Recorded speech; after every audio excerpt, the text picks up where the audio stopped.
Hey guys! Alright folks, we're here today to check out the latest video from the Dark Side of the Moon. The name of the song is Legends Never Die. And this was the Patreon poll winner of the week. Congratulations! Yay! You won! You got the most votes. Alright, they have a new album coming out, I believe in the month of May, if I'm not mistaken, because I think the email has hit my inbox from Napalm Records with the album for review. So I'm definitely going to be doing that. I'm definitely going to be checking that out. And, but in the meantime, you ready to check this? Yeah. All right, let's see what this song brings.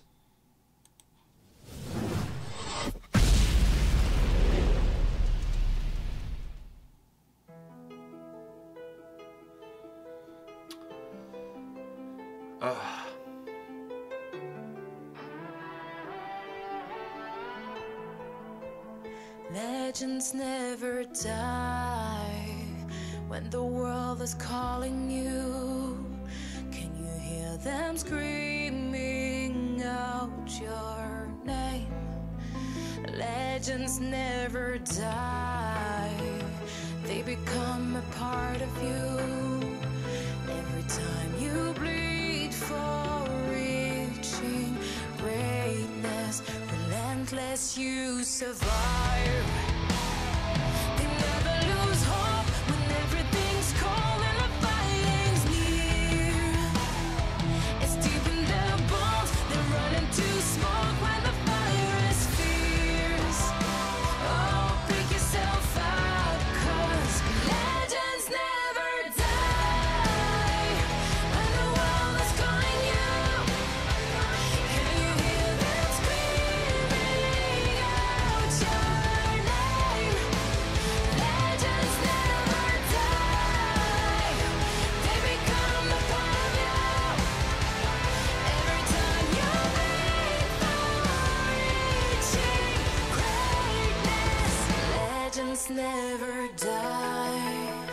They're written down in eternity, but you never see the price it costs. Scars collected all their lives. When everything's lost, they pick up their hearts and avenge defeat. Before it all starts, they suffer through hundreds to touch a dream. Oh, pick yourself up, 'cause legends never die. When the world is calling you, can you hear them screaming out your name?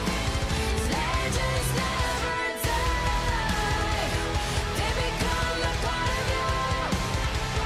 Every time you bleed for reaching greatness, legends never die. When the world is calling out your name, begging you to fight.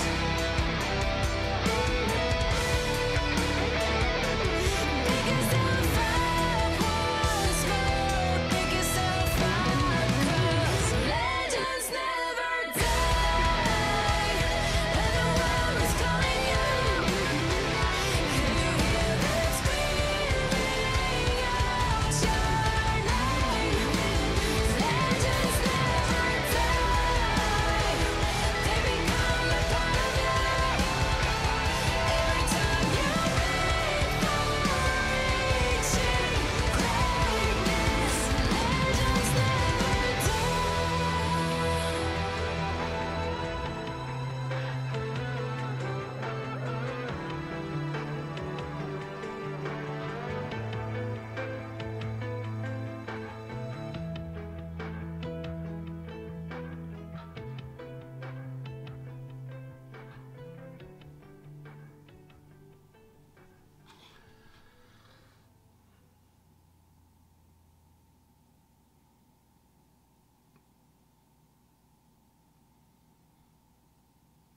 All right.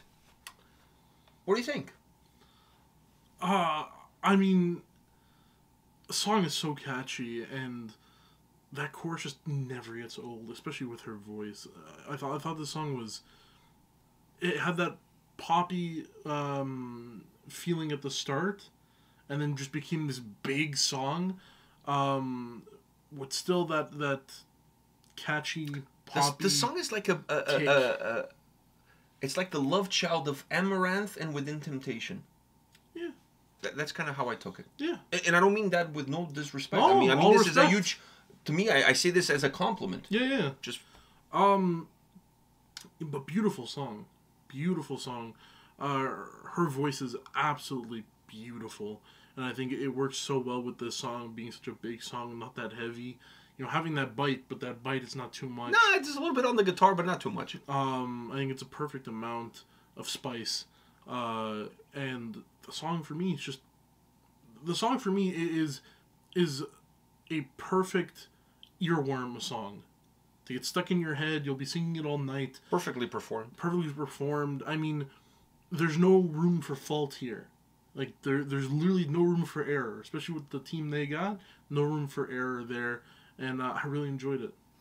Okay, I agree with everything that you said, but let me add a few things. First of all, Melissa is becoming that singer that every time she's on a track, either as the feature or as a guest, you're reminded of how good she is as a singer. Really, like, her growth from the Rage of Light years to now, it's just outstanding. Like, I mean, like, we are lucky enough that we've seen a star being born within our lifetime. You know what I mean? Like, really, she's a magnificent singer, and we're reminded of that every time we hear one of her songs, every time we see her perform, because she's just like she blows the door wide open, because she has an incredible voice, an incredible range. Every time she's doing something, is like she adds a little piece more to her arsenal. Like, she's able to do a little bit more here, a little bit more there. We're getting a lot more of her clean vocals versus her harsh vocals, which I love. I'm loving it. I love it because I think she has a lot more to offer with her clean stuff. The harsh vocals are more one-dimensional. So Her clean vocals just play with the song. Just incredible. The shit that she does, it's honestly phenomenal. She's just an incredible singer all around. This song is another perfect example of how good she is. And when you listen to her, it's like she's not just a great metal rock singer. She's a great singer regardless of the genre. You gave her an Adele song to sing, she'll nail that shit. You know what I mean? You gave her, I don't know, Coldplay song, she'll nail that. She has a kind of voice that it doesn't really matter what she's singing. She's going to find a way to give that song justice and to really deliver the best performance possible with whatever you put in front of her. She's just that kind of a singer. It's not something that is easy to do. There's certain singers that are better for one style, one genre, one... You know, I don't see Avril Lavigne doing a Nightwish song and working, you know. I see Melissa doing whatever and making it work, because she's just that versatile. She's just that strong as far as her singing abilities are concerned. So, having said that, one thing I noticed about that video is that, you know how hot it gets when you're doing a music video? The lights and everything is hot. I don't know. I've never been. But I can guess. I assume. I've never been either. Guess. I've never been invited, but I just assume. A band can change that. Yes, you can change our minds. Yeah. Change our minds. Or prove us right. Either way.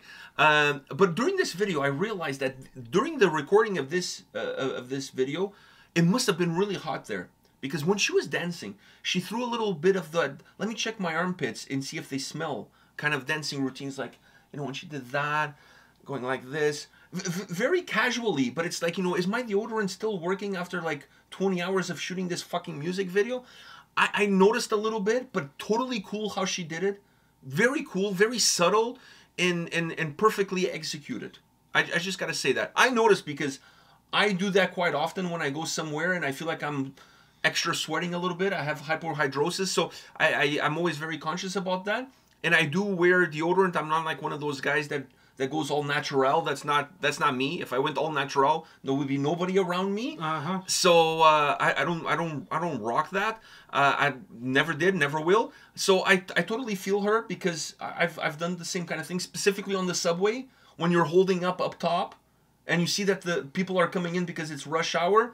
You do one of those, like you're scratching your head, but you kind of like smelling your armpit. So to make sure that like you should put your arm down. Yeah, maybe I need to take some bounces. You know what I mean? Maybe I need to try to find a seat or at the worst case scenario, just fucking find a spot where I can just lean against something versus having my arm up and make everybody's ride as uncomfortable as possible. Because that's the kind of guy that I am. I think about everybody else My around deodorant me. is very pungent, so I don't have to do that. Like it, for me, it doesn't. It holds. It holds. It you know what? Damn right, it fucking holds. It was worth. It's like a shield wall.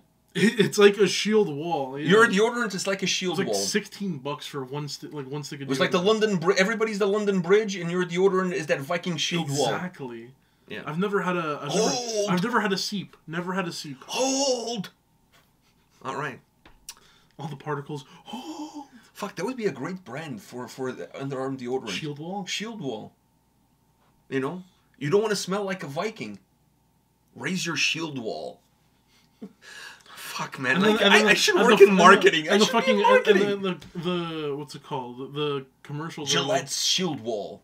Oh, yeah. And For the Viking in you. damn.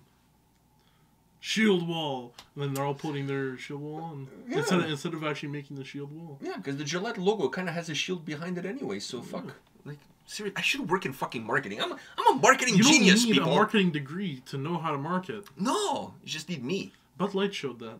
Exactly. Fuck that shit. I don't even know what happened and they're just losing money. No, they're not losing any money. Apparently they did.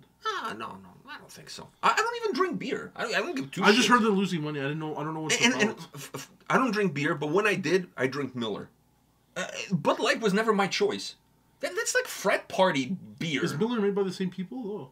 Or no? Yeah, I think so. I don't know. Like, the guys who make Bud Light own a bunch of different shit. It's Budweiser too. Yeah, they own a bunch of different shit. So, anyways, it's all conglomerates. Like, these big companies, they own a bunch of stuff, and then it's like Pepsi and Coke. Half of the shit you drink, like Fanta and whatever, it's owned either by one or the other. Yeah. You know? If you try to boycott one brand, fuck, you're not left with much to do, because that brand owns That's a lot. why I Anyways. don't drink beer. I drink cider. Anyhow, I don't know what they did. I honestly don't care. I don't drink. Like, so... I don't know. It doesn't bother me. I honestly, I disconnect from that kind of part of the world. I don't watch the news. I don't give a shit. I don't watch the weather. Surprise me. That's what I say. In the morning time, surprise me. Is it going to rain, snow? Surprise me. Surprise I don't me fucking know. as he opens Twitter because Twitter is the surprise. I don't go on Twitter. I go on Twitter to You post don't? our videos and shit, and that's it, and then I bounce out of there. Dude, Twitter's funny as hell. Like, No, I don't no, take no. any of it seriously, but it's so funny. I'm all done. Like, I only go on social media to post our shit, and then I'm out of there. I'm fucking out of there. I like to be Just like a person with taste at a Nickelback concert. I'm fucking out of there. Exactly. Fucking out of there. I like to hover over and just kind of like watch it all unfold, but not participate. I don't know. I just feel like these days, and we're going off topic here, but I just feel like these days people have to have opinions about everything. Like, I've seen people, I don't know what happened with Bud Light, and I honestly don't care. But I've seen people complaining or saying that they're boycotting when Yeah, and they don't even drink. I saw Kid Rock. Was it Kid Rock Shooting at shooting? His aim was really bad, so I don't know if he was drinking before he was shooting, but I saw the video too. Grandpa's shooting something. I Some don't know, bullshit. man. Like, they made the frogs gay. I don't fucking know. I don't fucking know what Bud Light did. I honestly don't care. The fact that people care these days about the most trivial shit that doesn't impact them. We're living in an age of outrage. Everybody's outraged about something, but something that doesn't even impact their lives one way or another. Like, care about something that's important to you. Like, something that really changes your life. Like, something with meaning. Like, seriously, you know what I care about? My property taxes. That's what I fucking care about. That's what I care. Where does my property tax money is going to? It's definitely not the roads around here, because there's holes everywhere. Not holes. Holes. You know what I mean? I wish there were holes everywhere. That would be a lot better. How the fuck did we get to this from the dark side of the moon? Because we were talking about what was it, marketing, and I said Bud Light. Because Legends never die. I don't know what I just heard that something marketing wise didn't go on with people. So people are now boycotting it because of the way they're trying to market Bud Light. No, they're supporting some trans activists or whatever.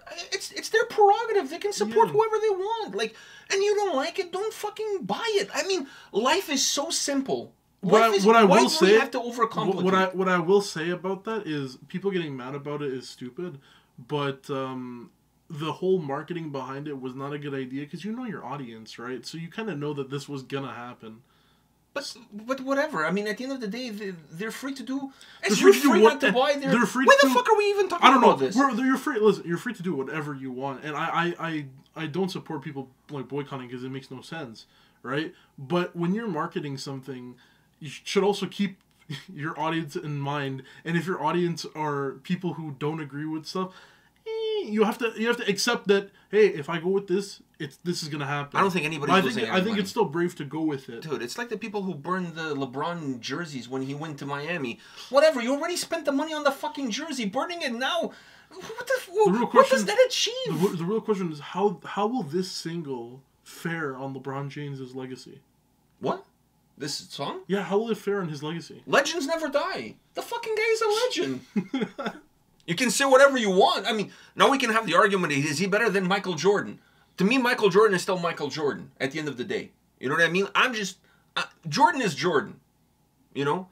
But Fuck them kids. But LeBron, like, he has his place in history. There was a video I saw. One was in Space Jam 1 and one was in Space Jam 2. I don't know what movie this was from, but it was just this little white kid, and he asked Kareem Abdul-Jabbar if he's like, "Hi, Mr. Kareem, I'm still a big fan of yours. Can I get a picture?" And Kareem was like, "Fuck off, little kid." Like literally, he just said, "Fuck off." Yeah, I don't know what movie that's from, but that's funny as hell. I know, but it's got to be jokes. It gotta be jokes. There's no man, and people were saying in the comments he's still mad at LeBron, even though this was like old as fuck. You know, Bruce Lee was his karate kung fu teacher. Weren't they in a movie together? Yeah, well, the movie never really came out because he died in the making. Well, he didn't die in the making of the movie, but he died while the movie was being made. Was called, Death Game or Game of Death? Game of Death. Game of Death. He was in that movie. He fought Bruce Lee in that movie. He was one of the villains. He the whole concept is he was going to go step by step up this tower, and every floor he would fight a different guy until he made it to the top of the tower. So it's almost like, you know, Mortal Kombat, but in a tower. Towers, Yeah. So kind of like that. Anyhow, Damn, I feel better for the bastard before him who had to fight Kareem. Kareem was like Dalshin. With his fucking range, are you kidding me? Literally. He actually looks like Dalshin. Just he had a fro and Dalshin had a shaved head. That's the only difference. And one is black, the other one is Indian. But whatever. But pretty much the same. Anyhow, on that note, I think we've gone through enough with this video. By now, Melissa's like watching this and she already tuned off, and she's contacting Napalm for them to copyright strike us for even doing what we're doing here. So anyhow, thank you for watching. Thank you for indulging our fucking rants.